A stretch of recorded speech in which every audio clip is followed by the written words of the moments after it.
Egipto no era simplemente una civilización religiosa, era un sistema perfectamente calibrado donde lo divino, lo político y lo cósmico formaban una misma estructura.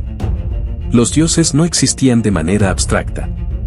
Cada uno tenía un nombre preciso, un dominio específico, un territorio definido y un templo que actuaba como punto de anclaje entre el cielo y la tierra. El panteón egipcio funcionaba como una red de equilibrios. Alterar una de sus partes significaba tensar todo el sistema. En este entramado, Amón ocupaba una posición central. Desde Tebas, su culto se había convertido en el eje espiritual del Estado. No era solo un dios poderoso, era el garante invisible de la estabilidad del reino. Los grandes templos tebanos no eran espacios simbólicos, sino instituciones activas que administraban tierras, dirigían talleres, controlaban rutas comerciales y movilizaban enormes recursos humanos. El clero de Amón acumulaba riqueza, influencia y capacidad de decisión hasta el punto de convertirse en una fuerza paralela al propio faraón. Este poder no era arbitrario. Se justificaba a través del concepto de Ma'at, el principio que sostenía el orden del universo. Ma'at no era solo justicia o armonía, era la ley cósmica que mantenía el ciclo del Nilo, el movimiento del sol y la legitimidad del gobierno. Los dioses existían dentro de ese equilibrio, y sus nombres, rituales y espacios sagrados eran parte activa de su funcionamiento. Nombrar a un dios era reconocer su lugar en el cosmos. Negarlo o reemplazarlo implicaba una fractura en la estructura misma de la realidad. El faraón, dentro de este sistema, no era un creador de dioses. Su función era mantener el equilibrio heredado, renovar los pactos rituales y asegurar que Ma'at siguiera fluyendo sin interrupciones. Era intermediario, no inventor. Su legitimidad dependía de respetar la tradición, de dialogar con los dioses antiguos y de garantizar que cada fuerza divina cumpliera su rol sin ser desplazada.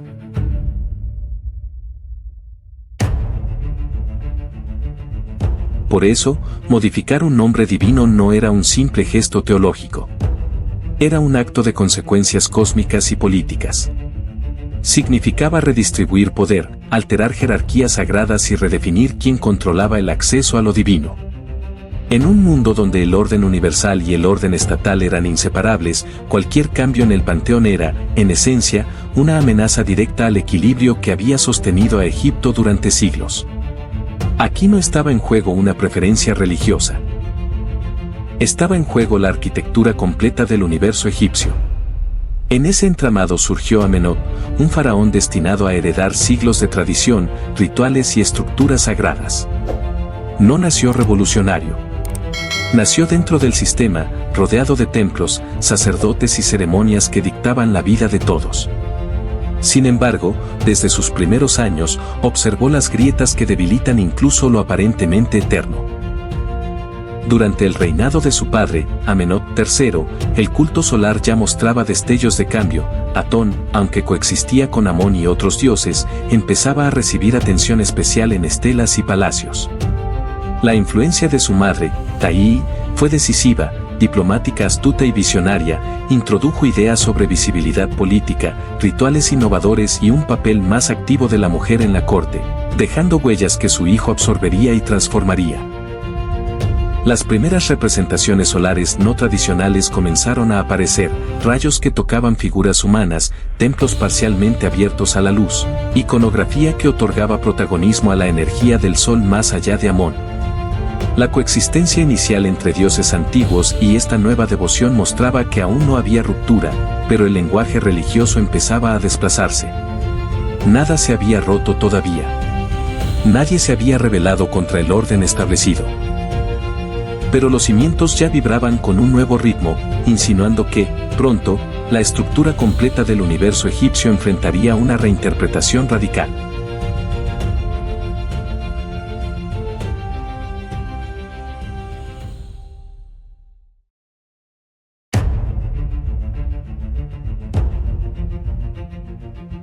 Los cimientos del universo egipcio estaban en juego, y cambiar un nombre no era un acto menor, era redefinir el destino de reyes, sacerdotes y de toda la tierra. Amenhotep IV ya no sería solo Amón está satisfecho. con la proclamación de su nuevo nombre, nacía Akenatón, útil a Atón. Esta transformación no era un gesto simbólico, era un acto de poder absoluto sobre lo sagrado, la política y la percepción misma de la realidad. Cada inscripción, cada cartucho y cada templo recién fundado reflejaba su intención de reorganizar el cosmos según la luz de un solo Dios. El faraón comenzó a eliminar conscientemente la presencia de Amón de los registros oficiales, mientras que Atón aparecía en todos los espacios públicos de poder. Las primeras construcciones de templos abiertos, con patios iluminados y altares expuestos al sol, eran una declaración visual. La divinidad ya no estaba oculta tras muros y rituales complejos, ahora irradiaba directamente sobre la tierra y su pueblo. El clero de Tebas observaba todo con creciente preocupación. No había enfrentamientos armados ni rebeliones inmediatas, pero sí una tensión silenciosa que recorría los corredores de los templos antiguos. Los sacerdotes, acostumbrados a administrar riqueza, tierras y ejércitos bajo el nombre de Amón, empezaban a ver su autoridad socavada. La centralización del culto bajo la figura de Akenatón amenazaba todo lo que habían construido durante generaciones. Lo más notable de este proceso no era la confrontación abierta, sino la reprogramación profunda del sistema egipcio. Nombres, espacios sagrados, iconografía y rituales comenzaban a servir a una nueva lógica ideológica. Cada gesto del faraón, cada cambio en los templos, cada inscripción, reforzaba un mensaje claro. La relación entre los mortales y lo divino pasaba por la familia real y por la luz de Atón. Aquí no había violencia visible. La revolución era silenciosa, intangible, pero total.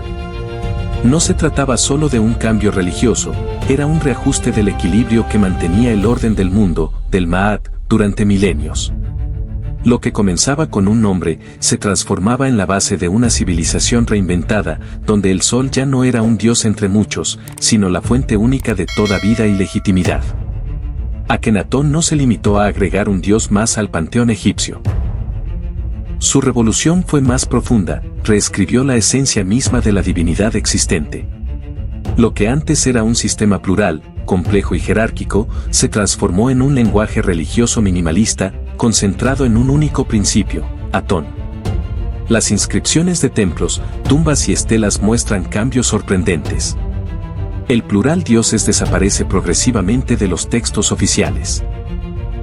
Nombres teofóricos en títulos y cargos administrativos que antes incluían a Amón, Ra-Ota, fueron reemplazados por referencias a Atón.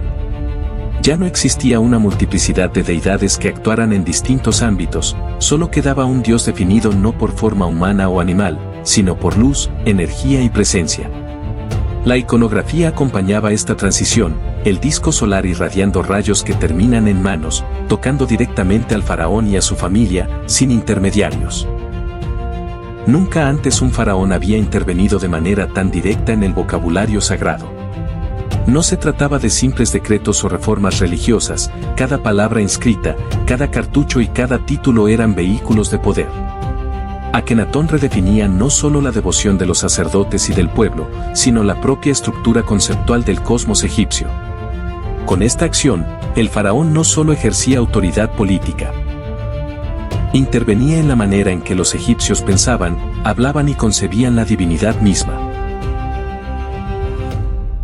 Este cambio fue silencioso, pero profundo. Cada acto, inscripción y altar afirmaba que Atón era el único dios y el faraón su mediador exclusivo. No fue un gesto simbólico, sino una transformación total del orden religioso y cósmico de Egipto. Akenatón no nació como una capital administrativa, sino como una idea convertida en ciudad. Fundada en un valle sin pasado sagrado, libre de templos y necrópolis, se erigió como un espacio ideológico puro, legitimado, según las estelas, por voluntad directa de Atón. Su arquitectura abierta al cielo, inundada de luz, convertía cada templo y palacio en una proclamación tangible del nuevo credo. Política, religión y arte se fundían en un mismo mensaje, la supremacía de Atón y el poder de Akenatón. Tras su muerte, la revolución se desmorona. El nombre de Atón es borrado, sus imágenes destruidas y el plural dioses regresa a los textos. Amón recupera su lugar central, Los templos tradicionales son restaurados y el antiguo orden, basado en la tradición y la Ma'at, vuelve a imponerse, relegando el experimento monoteísta al olvido. El cambio se hizo visible con Tutankamón, quien al ascender al trono adoptó el nombre de Tutankamón, sellando la reconciliación con Amón y la restauración del orden tradicional. Con él se cerró oficialmente el experimento religioso más radical de Egipto. Akenatón no fue condenado por errores políticos, sino por alterar lo sagrado. Al cambiar nombres divinos, reemplazar cartuchos y erigir templos abiertos al sol, intervino en la Ma'at, el equilibrio mismo del cosmos. Por ello su memoria fue borrada, excluido de las listas reales, sus monumentos destruidos y Akenatón abandonada, mientras los antiguos sacerdotes y dioses recuperaban su lugar. Sin embargo, su visión no desapareció. Los restos de Amarna revelan a un faraón que comprendió que controlar el lenguaje sagrado era moldear la realidad. Su ciudad, su arte y su religión fueron un experimento de poder simbólico. Concentrar en el faraón, bajo la luz de Atón, la autoridad sobre el universo visible e invisible. Egipto intentó sepultarlo en el silencio, pero la historia lo rescató. Akenatón perdura no por la duración de su obra, sino por la audacia de su idea, renombrar el universo y demostrar que quien redefine lo sagrado puede desafiar incluso a la eternidad. Y así, Akenatón permanece. El faraón que renombró el universo, el arquitecto de lo imposible, el hombre que enseñó que incluso la eternidad puede ser desafiada y que algunas revoluciones, aunque enterradas, siguen iluminando la historia con la intensidad de un sol que nunca se apaga.